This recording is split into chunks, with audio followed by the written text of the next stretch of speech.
Morning everyone. Last class आपने discuss कर लिया कि एनालिटिकल मेथड के रिगार्डिंग कोवर्ट स्टडी क्या, केस कंट्रोल स्टडी क्या होता है। नेक्स्ट अपन बात कर रहे हैं कोवर्ट स्टडी के बारे में। तो टाइप्स ऑफ कोवर्ट स्टडी के बारे में आप डिस्कस कर चुके हैं कि जो भी पॉजिटिव एजेंट है कैसे डिजीज़ को स्प्रेड करता है, और एक पॉपुलेशन के ऊपर आपने डिस्कशन किया है या एक कोवर्ट के ऊपर आपने एक सर्वे किया है, पता लगा है कि कौन सा जो बैक्टीरिया है, वायरस है या कोई भी पॉजिटिव एजेंट है किसको, या कौन सा पॉजिटिव एजेंट है जिसके द्वारा वो डिजीज़ वहाँ पर प्रोड्यूस हो रही है। तो अपन कोवर्ट स्टडी को 2 टाइप से यहाँ पे डिस्क्राइब करते हैं। मैं आपको लास्ट क्लास समझा चुका हूँ, प्रोस्पेक्टिव कोवर्ट स्टडी और रेट्रोस्पेक्टिव कोवर्ट स्टडी। अब प्रोस्पेक्टिव से मीन्स आपने यहाँ पे प्रीफिक्स लगा हुआ है, मीन्स पहले, है ना, बिफोर। इस स्टडी के थ्रू क्या होता है, कोई भी एक पॉपुलेशन ग्रुप को लिया जाता है, एक कोवर्ट को लिया जाता है और उसके ऊपर आप स्टडी करते हैं। क्या कर रहे हो आप, इस पूरे ओवरऑल एनालिटिकल मेथड के अंदर आप आइडेंटिफाई कर रहे हैं कि एक्चुअल में कोज है क्या, जो भी डिजीज़ वहाँ पे स्प्रेड हो रही है उसका एक्चुअल कोज क्या है। वही अपने आप तीनों aspects, agent, host and environment के बेसिस पे अपन बात करते हैं। नेक्स्ट बात करते हैं प्रोस्पेक्टिव कोवर्ट स्टडी के बारे में। प्रोस्पेक्टिव कोज टू इफेक्ट या प्रेजेंट टू फ्यूचर। प्रोस्पेक्टिव जो स्टडी है वो क्या है, कोज टू इफेक्ट। इसका ओरिजिनल जो पॉजिटिव एजेंट है वो कौन है, ठीक है, इसका एजेंट कौन है, उस कोवर्ट के या कोई ग्रुप के ऊपर आप स्टडी करते हैं कि मेनली कोज क्या है and effect present to future. Cause to effect, effect क्या होगा, डिजीज, ठीक है। पहले तो आपने इसको डिस्कस करेंगे कि कोज यहाँ पे एक्चुअली कोज क्या है और इफेक्ट क्या क्या है, ठीक है। इफेक्ट प्रेजेंट टू फ्यूचर कि यहाँ पर कोई भी डिजीज आइडेंटिफाई हुई है तो उसका मेनली पॉजिटिव एजेंट क्या है और उसकी वजह से डिजीज क्या क्या यहाँ पे प्रोड्यूस होने वाली है। तो ये सारा कुछ अपन इसके अंदर स्टडी करते हैं। इट इज द फॉरवर्ड सर्वे। ये क्या है, एक फॉरवर्ड सर्वे है जो कि पॉजिटिव एजेंट को फाइंड आउट करने के बाद क्या करेगा, उसके फ्यूचर में जो भी डिजीज वहाँ पे स्प्रेड होने वाली है उसके बारे में आपको बताएगा। In which agent, host and environmental factors are study. इसके अंदर सारा अपन ओवरऑल फैक्टर्स को स्टडी करेंगे, क्या पॉजिटिव एजेंट है, कौन कौन से ग्रुप्स को ये डिस्टर्ब कर रहा है और कौन से एनवायरनमेंट में ये सब डिजीज जो है वो अकर हो रही है। नेक्स्ट अपन बात करते हैं, अ prospective covert study is one in which the outcome has not occur at the time investigator begins. मैंने क्या बोला था कि आपके इसमें प्रोस्पेक्टिव कोवर्ट स्टडी के अंदर पहले आप स्टडी करेंगे, देन बाद में आप देखते हैं कि इसमें आउटकम आ रहा है या पॉजिटिव आ रहा है या नेगेटिव आ रहा है। लेकिन जब तक इन्वेस्टिगेटर स्टडी करना स्टार्ट करता है तब तक इसमें कोई आउटकम वहाँ पर दिखाई नहीं देता है। मीन्स वो क्या है, प्रॉपर आपको मैं पहले बता चुका हूँ, वो प्रॉपर क्या कर रहे हैं, रिस्क फैक्टर के कांटेक्ट में हैं लेकिन डिजीज अभी प्रोड्यूस नहीं हुई है। ऐसा केस कंट्रोल स्टडी के अंदर आपको बताया था मैंने। सेम वैसे उसी वे में इसमें बात करते हैं कि जब भी आउटकम हैज नॉट अगर at the time investigator begin, जो भी वो सर्वे स्टार्ट करेगा तब तक वहाँ पर कोई भी आउटकम प्रेजेंट नहीं होगा।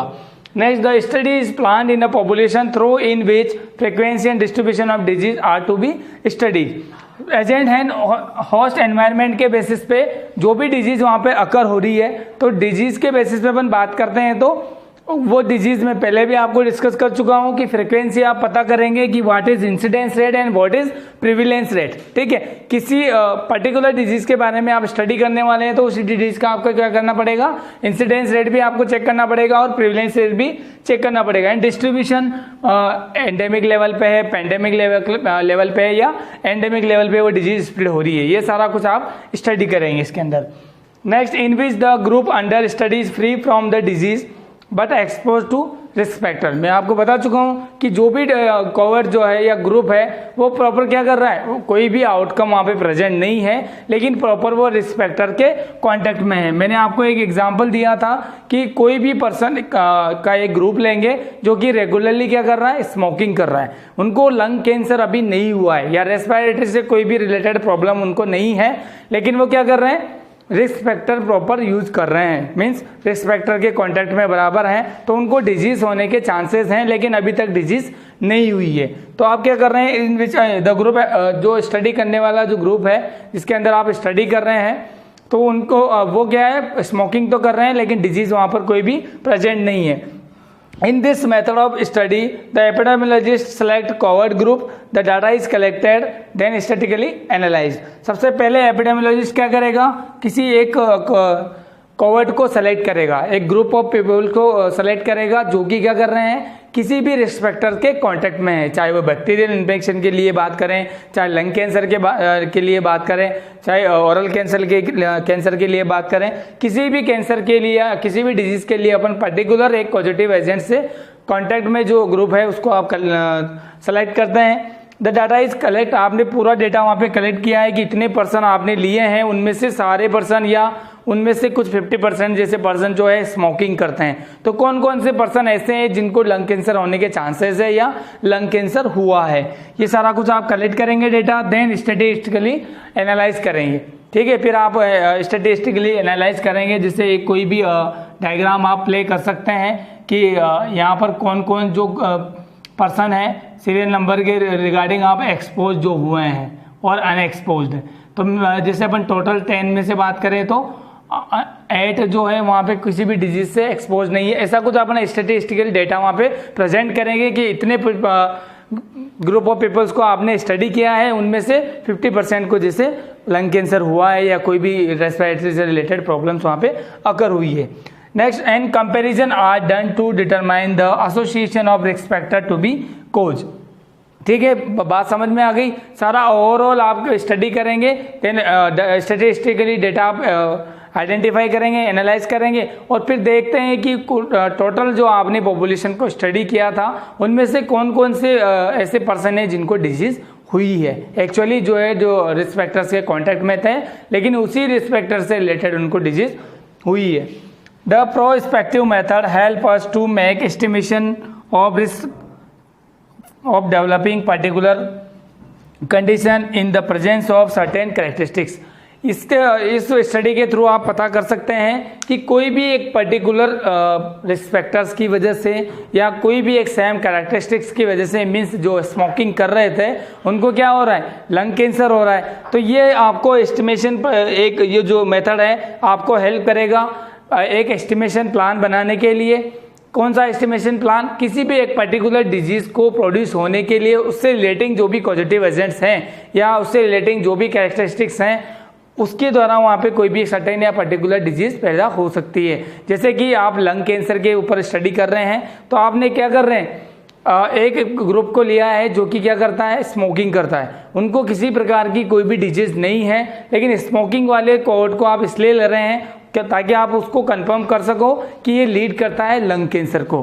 ठीक है, क्योंकि कैरेक्टरिस्टिक्स तो वहाँ पे प्रेजेंट है। ठीक है, सेम कैरेक्टरिस्टिक्स है कि सभी ग्रुप्स के जो मेंबर्स हैं वो क्या कर रहे हैं, स्मोकिंग कर रहे हैं। उनमें से कौन कौन से ऐसे पर्सन हैं जिनको लंग कैंसर होता है, ये सारा कुछ आप उसके अंदर स्टडी कर सकते हैं।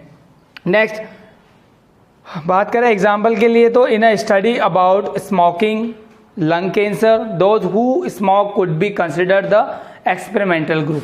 ठीक है, आप क्या कर रहे हैं, जो भी ग्रुप जो है स्मोकिंग करता है उसको आपने लिया है कि आप आइडेंटिफाई करना चाहते हैं कि इनकी वजह से लंग कैंसर होता है या नहीं होता है, होता है तो कितने लेवल पे यहाँ पर होगा, कौन कौन से पर्सन है उनको हो सकता है। तो ये मैं लास्ट क्लास आपको समझा चुका हूँ पूरा कि कोई भी एक कोहॉर्ट है जो कि रेगुलरली स्मोकिंग कर रहा है, तो एक रिसर्चर ने, एपिडेमियोलॉजिस्ट ने ये डेटा आपको दिया है कि 10 to 15 सिगरेट पर डे अगर वो लेता है 15 to 20 ईयर्स तक, तो 15 to 20% चांसेस होते हैं उसके लंग कैंसर होने के। सभी को नहीं हुआ है, 100% पर्सन को वहाँ पे लंग कैंसर नहीं हुआ है, सिर्फ किनको हुआ है, 15 to 20% लोगों को वहाँ पर कैंसर हुआ है। मीन्स जो भी पॉजिटिव एजेंट्स के या रिस्क फैक्टर्स के कांटेक्ट में थे और जो इम्यूनोलॉजी कंप्रोमाइज थे उनको ही क्या हुआ है, डिजीज प्रोड्यूस हुई है।